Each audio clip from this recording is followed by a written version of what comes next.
Hello again, everyone. So I'm here for another lesson for engineering economy. And for today, we will have the third type of annuity, which is the deferred annuity. So a little recall for our past lessons. We have the first annuity is we have ordinary annuity. So payments are made every end of the month. And due annuity, the second type of annuity, payments are made every beginning of the month. And we now have the third type of annuity, and which is the most difficult for me type of annuity, which is the deferred annuity.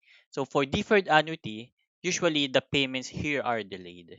Okay, so it is still an annuity. We will still the payments are still made every certain period of time, so it will still be multiple payments, but the payments now are delayed. So I think it will be better if I will just explain the meaning of payments are delayed for deferred annuity in the question itself. So let's go to our first set of questions.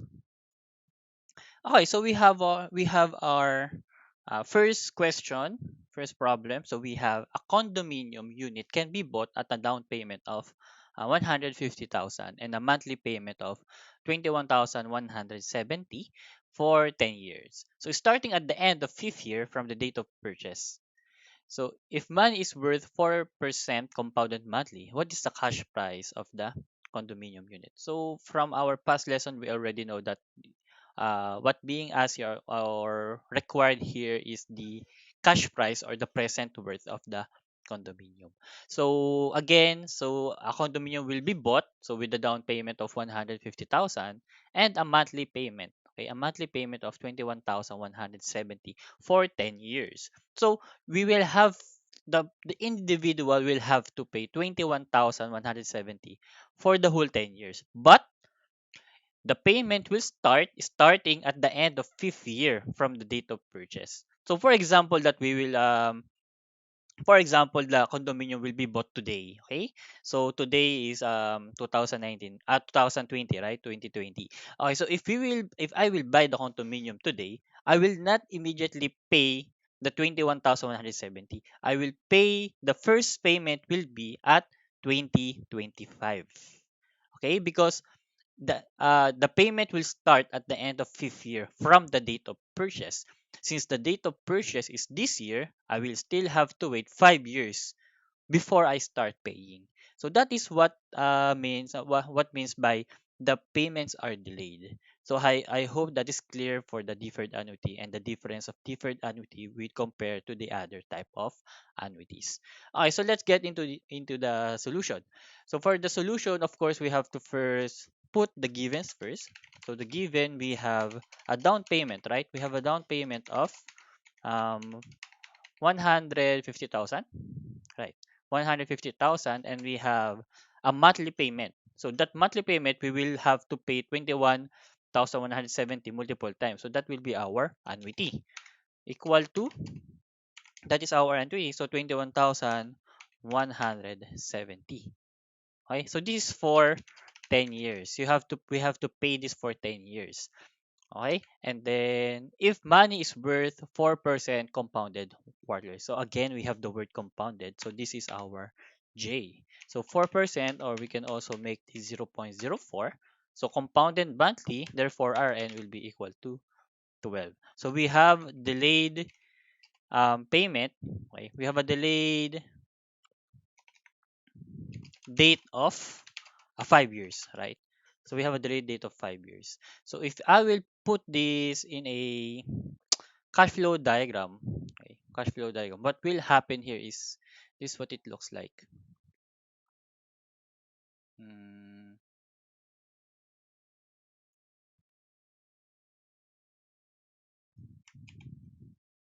so we can constructing the cash flow diagram. So that is 5 years plus 10 years, so that's 15 years.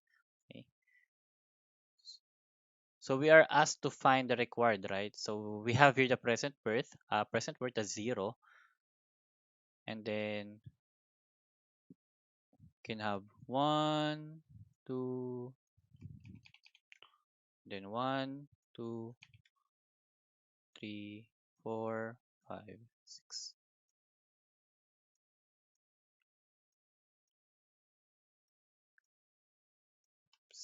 Okay. So this will be our 0. So this is 1, 2, 3,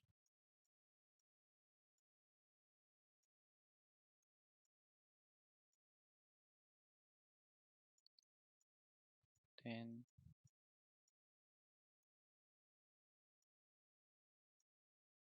13, and then 14. And this will be your 15. Okay. Okay, so 15. And then we know that there will be a payment for 10 years, right? So for 10 years, but there will be no payment for the first 5 years. So therefore, we will not have any payment during 1 to 5 years. Okay, so we don't have any payment for that. But we do have a payment for 10 years from 6 to 15. Okay, so we have this one. So we can have an annuity here. Oops.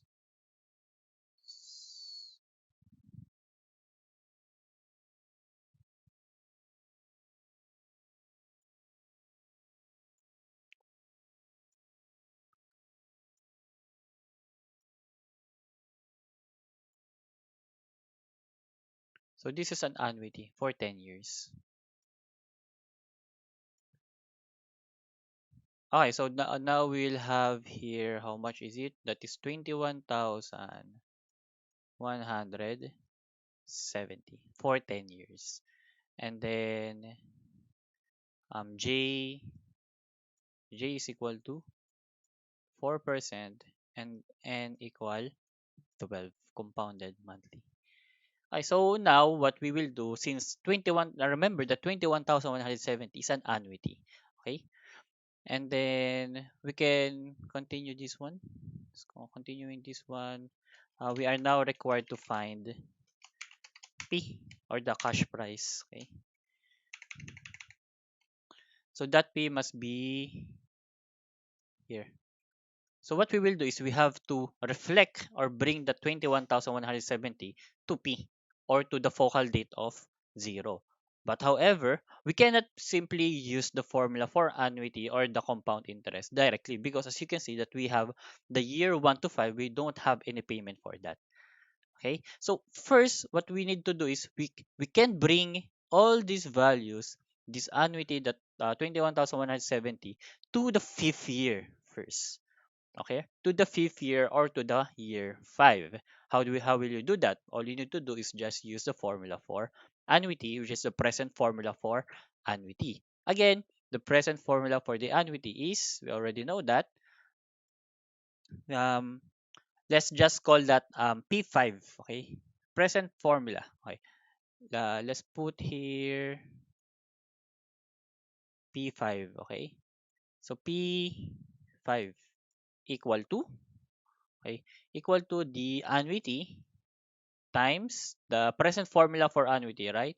That is 1 minus 1 plus j over n raised to, since we're going left or we're going to the past, it must be negative raised to yn. Okay, all over j over n. Okay, now substituting the formula, we will have now P5 now will be equal to what? The annuity now is 21,170 times 1 minus 1 plus j. J is 0.04 all over 12 raised to negative y. How many years is that? That's 10 years, right? You have to pay that annuity for 10 years only. So it must be 10. Okay. And then n is 12. 12. And then that's 0.04 over 12. Okay. Then we can have, this is equal to, let me just use my calculator for,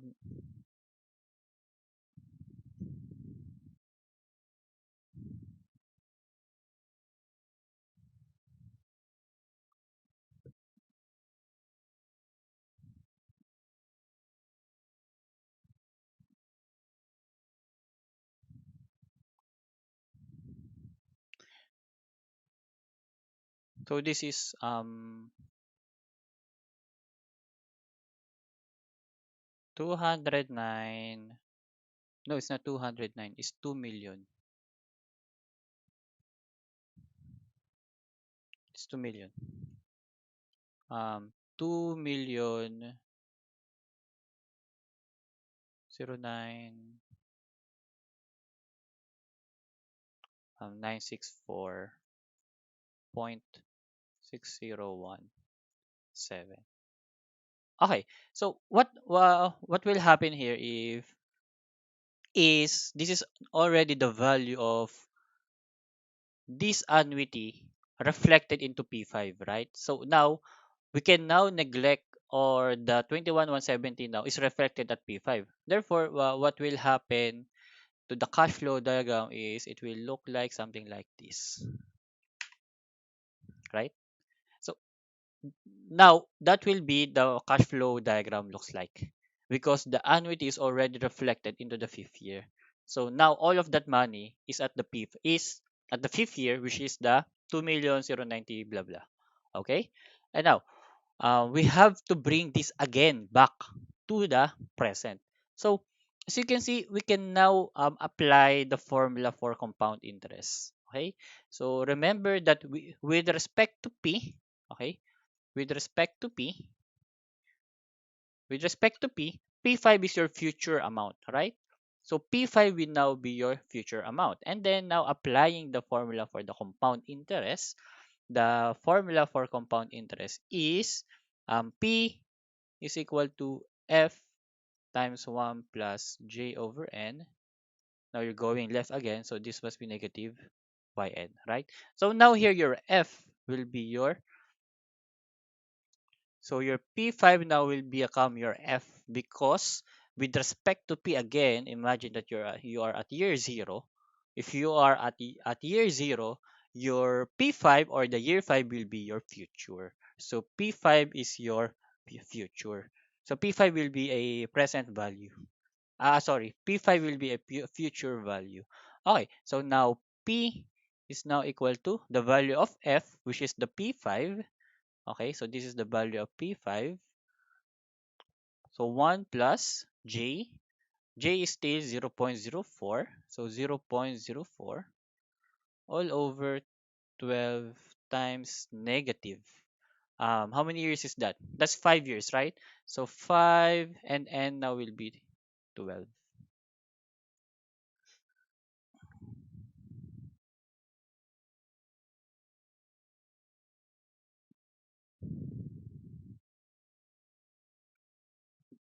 Okay, so 0.901017 times 1 plus 0.04 divide 12, 60. So this now will become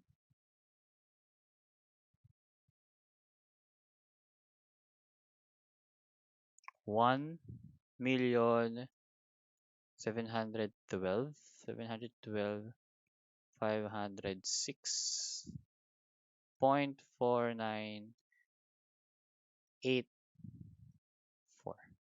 So this will now be the value for P. But remember, don't forget that we have a down payment. So this down payment should be added here. Since down payment is already at the year zero, so we don't have to do anything with that. All we need to do is just add it to this value. So this is plus, okay, 150,000. Okay, so adding that's 1 plus plus 150,000, that's 186. Okay, so the final answer will be 1,862,506.4984. Okay, so this will be your final answer. So as you can see, deferred annuity is quite confusing, and we were able to use the formula for annuity and compound interest at the same time or at the same problem. So all you need to do is just to know how to control the money wherever date you want it to go. So whatever focal date you want it to go. Okay, so that will be answer. So I hope this is clear, and let's go to the next problem, which is a harder problem. Okay, let's go to our next problem, which is find the present value of a contract that requires yearly payments of 11,832 for 20 years.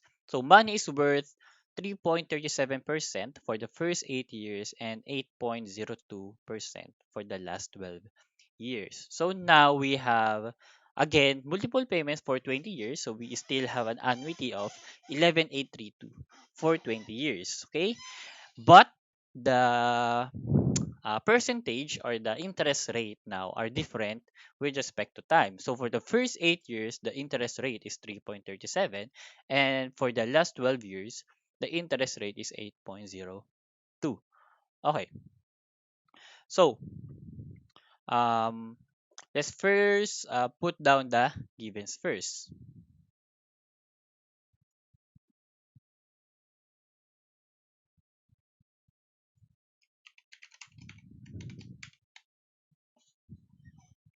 Okay, so given we have 11,832, right? 11,832, that will be your annuity because that is the yearly payments that we have to do.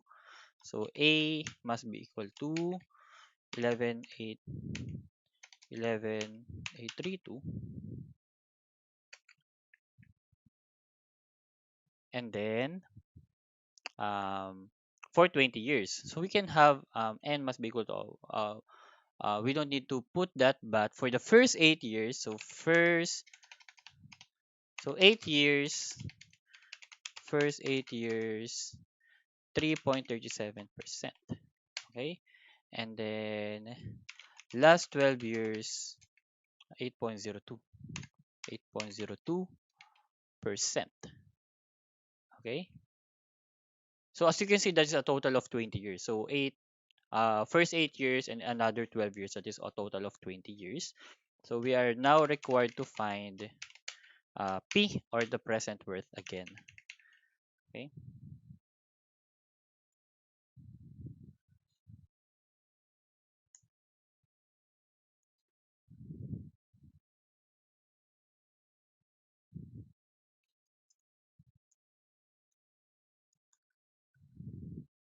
um what do we need to do?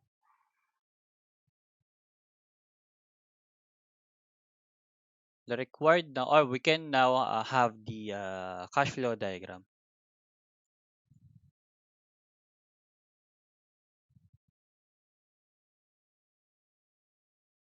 Okay, so for the cash flow diagram, we can have, so we can have 20 years, right? Okay, so this is the present, and then we can have here 1, 2, 3. Oops, 1, 2, 3, 4, 5.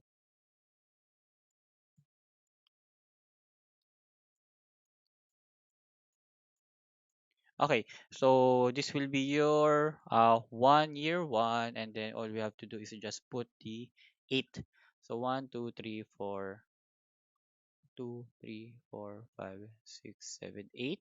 So this will be your 8 year. Okay, so that will be your first 8. So this is your 9. So this must be my 20 years. So that is all I will write, so that the solution will be cleaner.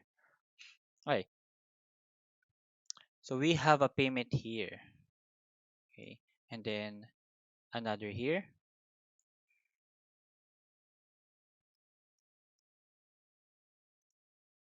Oops.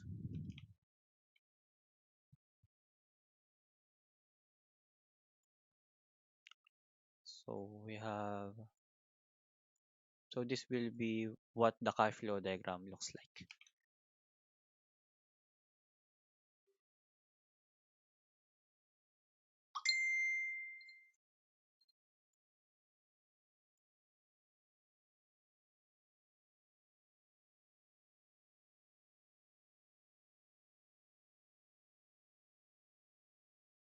There you go. So as you can see that we will have your payment of those are all 11832. Mm, so this is 11832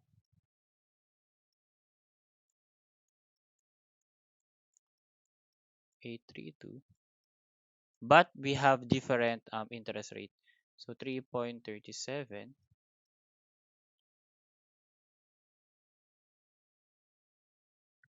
3.37% and then 8.02.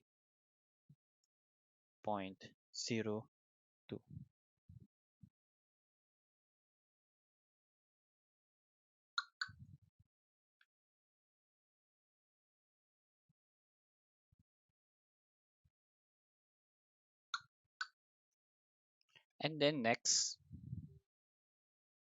so you can see that we have here different interests. We have different interests of 3.37 and then the next one is 8.02 with different timelines. Okay, so now we have to bring all of this money, okay, to here, to the year zero. So this will be your year zero and we are looking for P. Okay, so what we will do is now we will bring all of this money separately. Okay, so for the first 8 years, we will bring 11,832 at 3.37% first into the present. And then we'll bring again 11,832 8.02% at 8.02% again into the present. And then after that, since all of the money is at year zero, we can now add those money. Because again, using the time value of money principle, you cannot add two obligations or two monies that are not in the same year or not in the same timeline. Okay, so I hope that is clear. So what we will do now is we can bring now first let's call this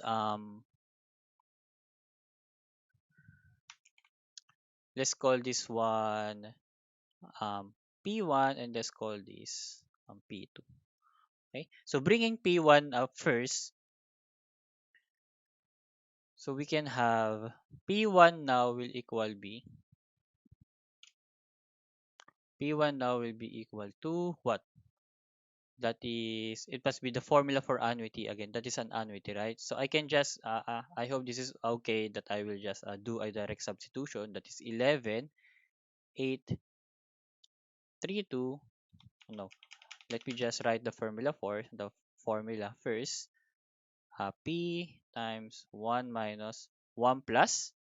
As you can see, there's no compounded or whatever naka or written. So all you can do that this is 1 plus I raised to negative yn. So you can see n now will be 1 since there is no any indication. But the we can have an indication of yearly payments. Yearly. So we can now assume that that is a annually. Okay. So this is equal to 1 8 3 2 1 minus 1 plus, we can have first the 3.37, so this 0.037 raised to y. How many years is that? That is 8 years, right? So negative 8, and your n is just equal to 1. So this is 0.037. So as you can see, this is already at the year 0.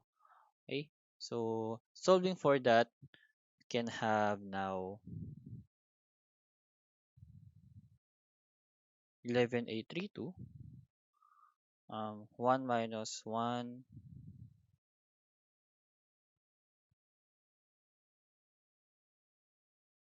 Oh, I think I made a mistake. This must be 337, right? Okay, let me change this one. It must be 337. It must be 337. 337. 37.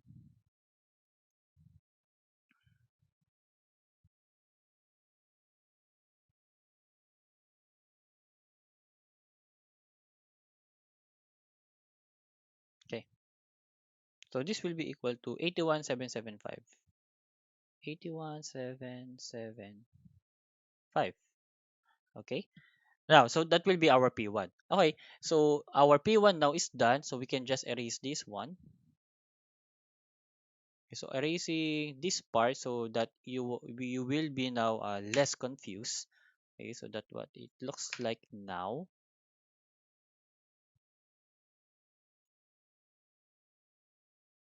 Okay. So our P1 is done now. Okay.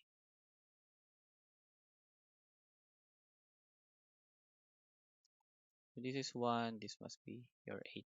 Okay. So now going to the so B1 is done. Okay. So don't pay any attention more on the P1 and let's move on to P2.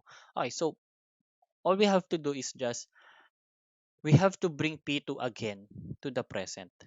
So again, we cannot do that directly. We need first to bring the payments of P2, the 11,832 at 8.02% to the year 8 first, to the year 8 first, and then from year 8, we will be applying the um, concept or the formula of compound interest to bring it back to year 0. Okay, so bringing this here first, let's just call this, let's say this is P3. Okay, okay, so getting P3 now, okay, getting P3 now, it will be equal to, again, using the same formula, this one, that is 11,832, 1 minus 1 plus I now is 0.0802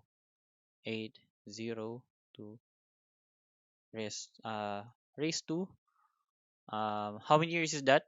That is from, that is 12 years, right? Because we have the first one is 8 years, and then it must be a total of 20 years. So the next one, this one must be negative 12 times 1 again for the n, and the lower part is 0.0802.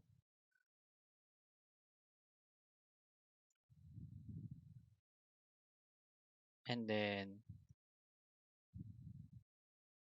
okay,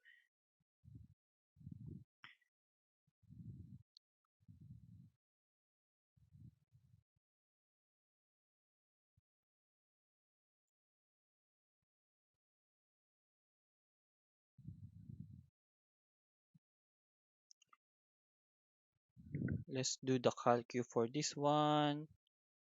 11,832 minus negative 12. Okay, so this is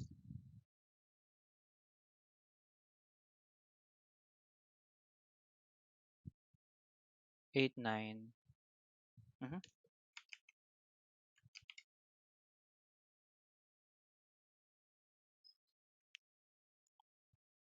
89074.5498.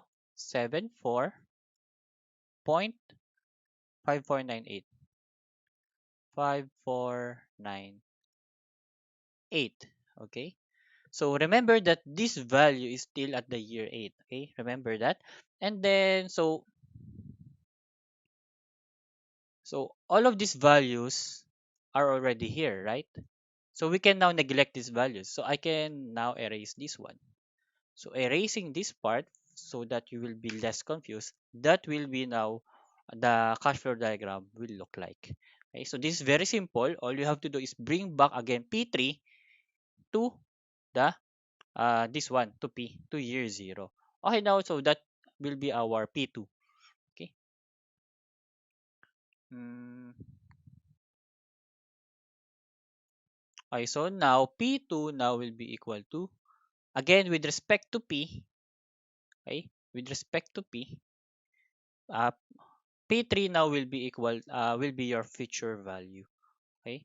So P2 must be equal to F times 1 plus I raised to negative yn. And then P2 now will be equal to the value of P3, whatever the value of that, 1 plus, again, the value for the I we will use is this one, that is 0.0802 raised to negative y. How many years is that? That is 8 years, right? So this is negative 8 times 1. So P2 now will be equal to 8, 9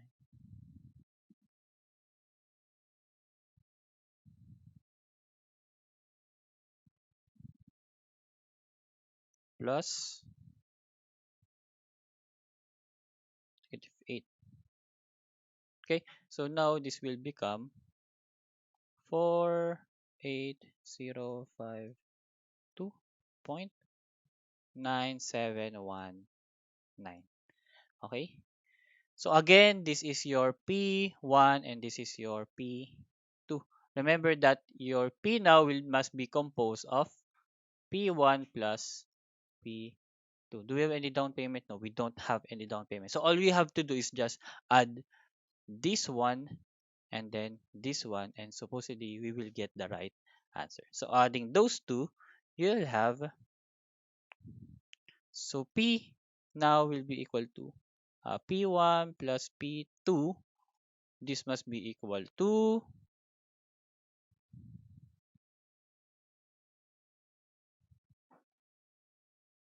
129827. So 129827.9719. So this will be our final answer. Okay, so this is the total amount that we have to pay, or the total lump sum of amount that the 11832 will have for 20 years, considering that the interest rates are different with the first 8 years and first 12 years. Again, it's quite confusing, but I hope this is clear for this. This is very clear. Okay. So again, let's go to our last problem. So the last problem is quite a long problem. So bear with me. I will try my best to explain it. Okay, so let's go to our next problem. Okay, so going for our next problem, or the last problem. So we have find the present worth of a series of equal quarterly payments of 750 pesos for 18 years, with the first payment starting 3 months from now. So the applied interest rates are 5% compounded quarterly for the first 5 years, and then 3% compounded quarterly for the next 5 years, and 4% compounded quarterly for the remaining 8 years. So we have 5, 5, 8. 5 years, 5 years, and then 8 years. So that's a total of 18 years.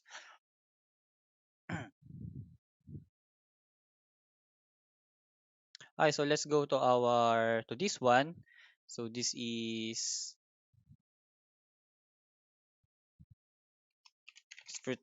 first the givens first. So we have 750. So that will be your annuity. Okay, 750 pesos. And then next we have um first payment. So first 5 years is 5%. 5%. So that is all compounded quarterly. And then second 5 years, not second. So we can have next 5 years is 3%. And then last 8 years is 4%. All of those are compounded quarterly, hence or therefore n must be equal to 4. And then now we are required to find p again. So we can now find p. So again, we have to bring back everything into the present.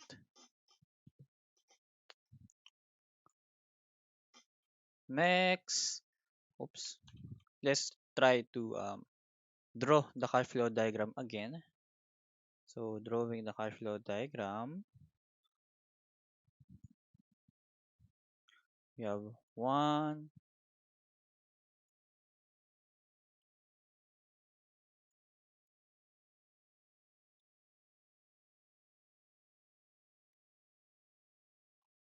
So this will be your P,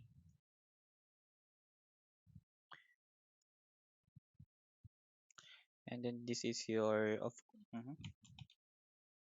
So this is your zero. This is I'm sorry. This is zero. This is one, two, three, four, five.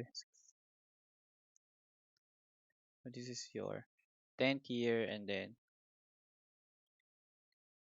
this is your 18th year. Okay, so that's all the years that we need. Okay, so we have for the first 5 years, and then another one for five, 6 to 10 years, and then 11 to 18 years. So this one, oops. So these are all annuity, right? Are all annuity. So that's five, five, and then for the last one, it must be eight. 4, 6, 7, and 8 years.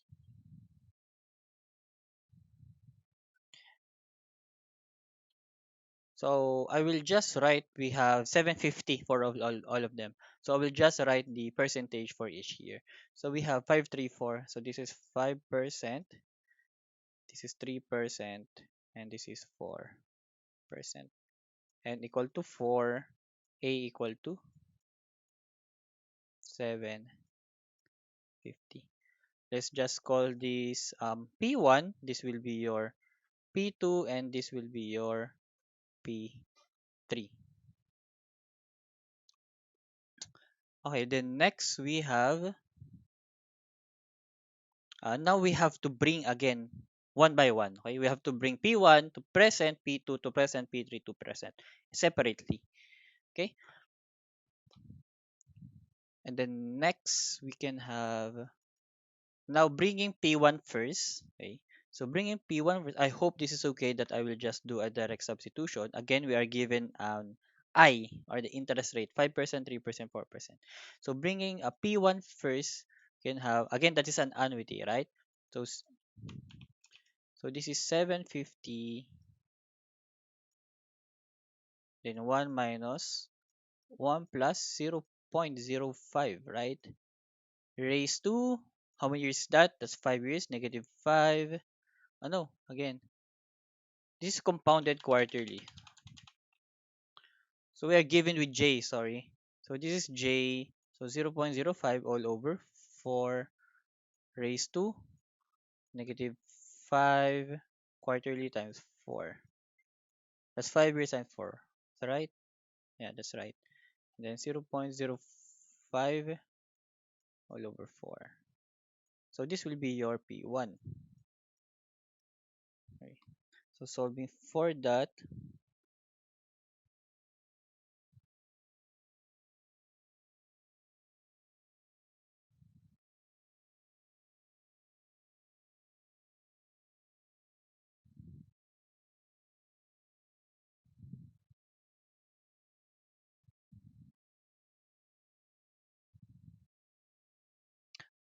so we have here 13,199.4871.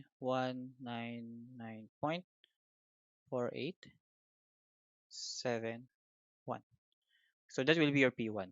Okay. So since P1 is already reflected at P, okay, so we can just say that P is just equal to P1 plus P2 plus P3.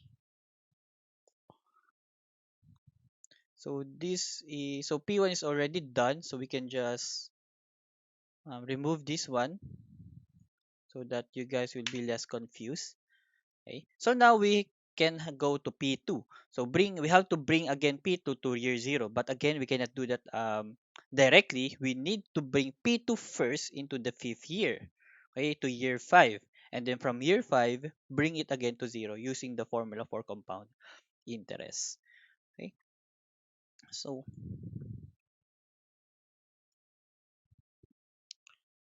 let's just call this P5 since that is already at 5th year. Okay. So P5 now will be equal to, so using again this formula directly, so 750 times 1 minus 1 plus, that's 3%, so 0.03 all over 4 raised to negative, how many years is that? That's 5 years, right? That's 6, year 6 to 10. 5 times n is equal to 4 all over 0.03 all over 4. So this is equal to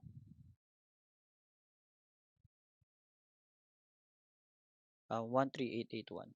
131.0148. So remember that this is still in year 5. Okay, so again we have to bring it back to year 0. So bringing back that again, so to get now P2, again with respect to P5 will be your future value. Therefore, this must be um, your P5. Again, P5 is a future. So you're going back, okay? Going left.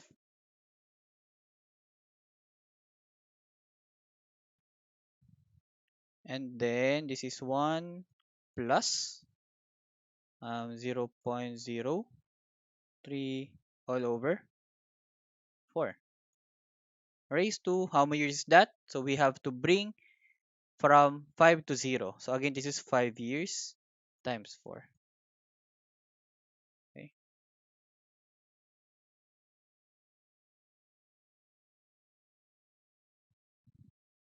So this must be equal to, so 13881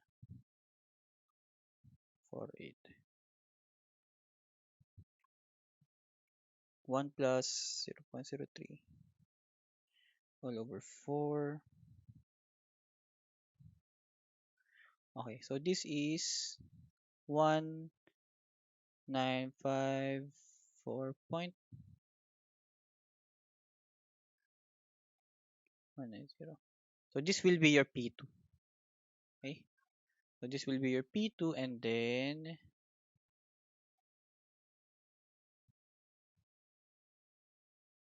so your P2 now is already in year 0. So now we can again remove this one for you guys to be less confused. So now we are left with the last one, which is from year 11 to 18, or for the last 8 years. So again, we have to bring this back. Again, first it at P10. So again, we cannot directly bring it back. So let's say this is P10. We cannot bring it back directly to year 0. Okay, so using that, so again, using this formula, P10 must be equal to 750. Again, that's an annuity, right? So 1 minus 1 plus 0. Now the interest rate is 0.04 compounded quarterly raised to, that is 8 years, right? So rate 8 times 4. Okay, all over 0.04 all over 4. Okay, so getting the value of that, you will have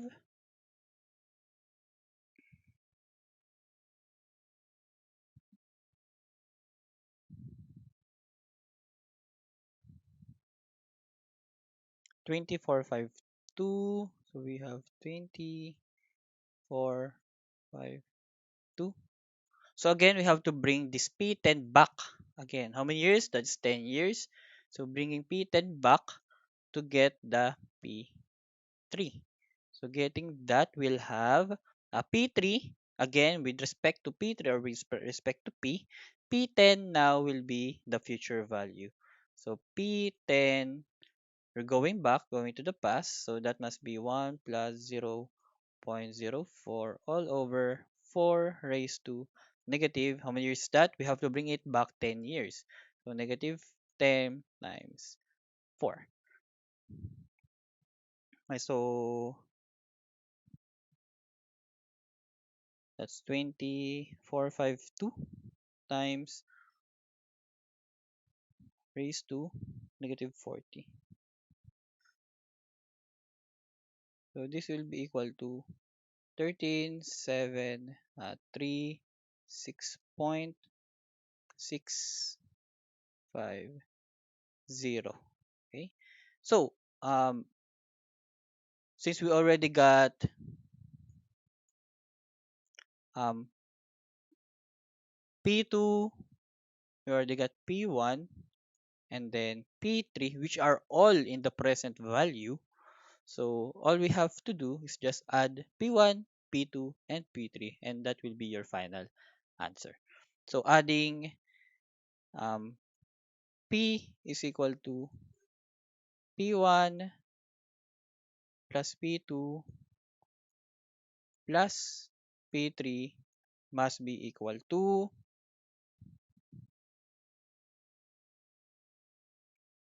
plus.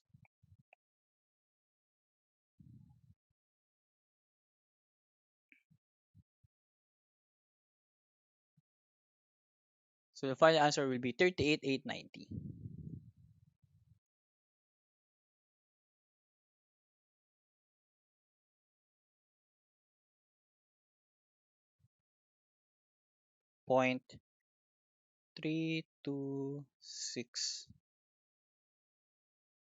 Okay. So the final answer is 38,890. This one. 38,890.3262. So all we did is just bring the money back one by one and step by step to the present value. Okay. So what happens if, let's say, we change the scenario? Let's say that instead of the present worth, we are asked now to find the future value. So let's say that we are asked now to bring all the money. So for now, bringing it to present, therefore our focal date is zero, right? But if we are asked now to find it to year zero, to year 18. Okay, so now the focal date will be 18. We can do that with just one step. Okay, you can do all of this again. So instead of using the present formula for annuity, you just use the future formula for annuity and future formula for compound interest. But you can also do that with just one step if you already have this value. All you have to do, since this is at year zero, this is the lump sum, or this is the total equivalent of all this money. All of this money is this one. All you have to do is just bring this money to this 38,890 into year 18 using the formula of compound interest. Okay, so that is just one step, if ever that is the scenario. So I know that this lesson is quite confusing and the solution is quite long, but I hope that I was able to help you again with this one. So if you have any question or you need any clarification again for this video, for this lesson, so just leave a comment down below, and I hope again I was able to help you. And if I was able to help you with your lesson, so don't forget to share it with your friends who are having also online classes. And I am really happy that I was able to be in assistance with you in any way. So if you have again any clarification, just leave a comment down below, and don't forget, guys, to subscribe and hit that bell notification icon so that you'll be notified as soon as I upload a new one. So I think that's all for this video, and this is quite a long video compared to my other videos. And thank you all, guys, for watching, and I hope you are all having a great day, and keep safe in your houses, practice social distancing, and I think that's it, and I'll see you on the next one. Bye bye.